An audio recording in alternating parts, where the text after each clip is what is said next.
ناظرین گرامی، ایک ایسی تہذیب جو آج سے 5000 سال پہلے دنیا کے نقشے پر موجود تھی، جہاں کے لوگ بڑے بڑے محلات میں نہیں بلکہ اینٹوں کے بنے مضبوط گھروں میں رہتے تھے۔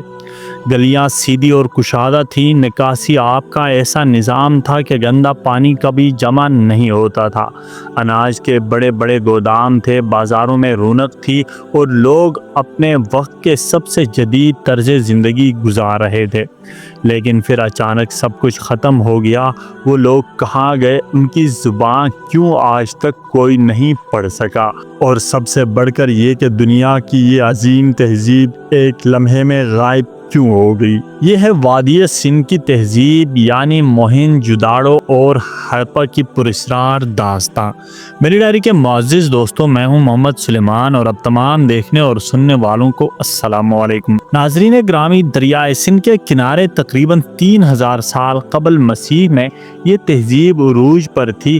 ماہرین کہتے ہیں کہ اس وقت کی دنیا باقی قومیں ابھی پتھر کے زمانے میں تھی، لیکن وادی سندھ کے لوگ اپنے گھروں میں غسل خانے رکھتے تھے۔ وہ لوگ صفائی ستھرائی کو اپنی زندگی کا حصہ سمجھتے تھے۔ ان کے پاس پانی کی لائنیں تھی، کنویں تھے اور نکاسی آب کے نالے اتنے بہترین انداز میں بنائے گئے تھے کہ جدید انجینئرز آج بھی حیران رہ جاتے ہیں۔ سوچیں 5000 سال پہلے لوگ اس قدر ذہین و منظم کیسے تھے؟ موہنجوداڑو کا مطلب ہے مردوں کا ٹیلا۔ اس شہر میں آج بھی اینٹوں سے بنے گھر، چوڑی گلیاں اور ایک عظیم الشان عمارت موجود ہے جسے عظیم حمام کہا جاتا ہے۔ تاریخ بتاتی ہے کہ یہ حمام شاید مذہبی رسومات کے لیے استعمال ہوتا تھا۔ یہاں ایک اناج گھر بھی موجود ہے جہاں غلہ ذخیرہ کیا جاتا تھا۔ اس سے پتہ چلتا ہے کہ یہ لوگ کاشتکاری اور تجارت میں بھی ماہر تھے۔ حیرت انگیز بات یہ ہے کہ ان کے پاس تولنے اور ناپنے کے پیمانے تھے جو بالکل ایک جیسے تھے، یعنی انصاف اور مساوات ان کے نظام کا حصہ تھا۔ لیکن یہ تہذیب ایک پراسرار طریقے سے ختم ہو گئی۔ کچھ ماہرین کہتے ہیں کہ دریائے سندھ نے اچانک رخ بدل لیا، جس کی وجہ سے یہاں کے کھیت سوکھ گئے اور لوگ بھوک سے مر گئے۔ کچھ کا خیال ہے کہ خوفناک زلزلے نے اس علاقے کو تباہ کر دیا، جبکہ کچھ تاریخ دان یہ بھی مانتے ہیں کہ باہر سے حملہ آور آئے اور انہوں نے اس عظیم تہذیب کو مٹا ڈالا۔ لیکن اصل سچ آج تک کسی کو معلوم نہیں ہے۔ سب سے بڑا راز اس کی زبان ہے۔ کھدائی کے دوران ہزاروں مہر اور تحریریں ملی جن پر ایسے نشانات کندہ ہیں جنہیں آج تک کوئی پڑھ نہیں سکا۔ دنیا کی بڑی بڑی یونیورسٹیاں اور ماہرین لسانیات کوشش کر چکے ہیں، لیکن وادی سندھ کی زبان اب بھی ایک پراسرار پہیلی ہے۔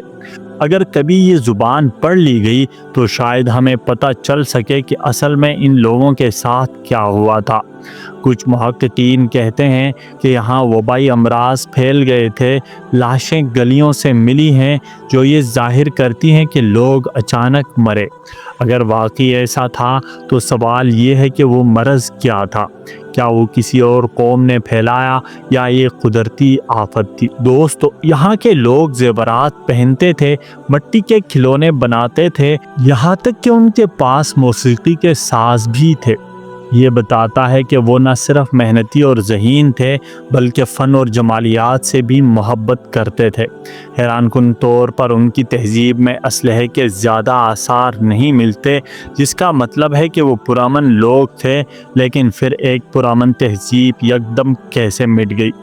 یہ سوال آج بھی دنیا بھر کے ماہرین کو پریشان کرتا ہے۔ کہیں لوگ کسی اور جگہ ہجرت کر گئے یا پھر ان کے راز زمین کے نیچے دفن ہو گئے۔ کیا وہ کوئی ایسا علم جانتے تھے جو آج بھی دنیا سے پوشیدہ ہے؟ موہنجوداڑو اور ہڑپا کی تہذیب ایک ایسی معمہ ہے جس کا حل شاید کبھی سامنے نہ آئے، لیکن ایک بات طے ہے کہ یہ تہذیب دنیا کی قدیم ترین اور سب سے پراسرار تہذیبوں میں سے ایک تھی۔ آج بھی جب لوگ اس کے کھنڈرات کو دیکھنے جاتے ہیں تو انہیں محسوس ہوتا ہے جیسے یہ اینٹیں کوئی راز چھپائے بیٹھی ہیں، اور شاید وقت آنے پر یہ راز دنیا کو چونکا دیں۔ دوستو، اگر آپ لوگوں کو یہ انفارمیٹیو ویڈیو پسند آیا ہے تو لائک اور شیئر ضرور کریں۔ ملتے ہیں اسی طرح کی دلچسپ ویڈیوز کے ساتھ، تب تک کے لیے اجازت چاہوں گا۔ اللہ حافظ۔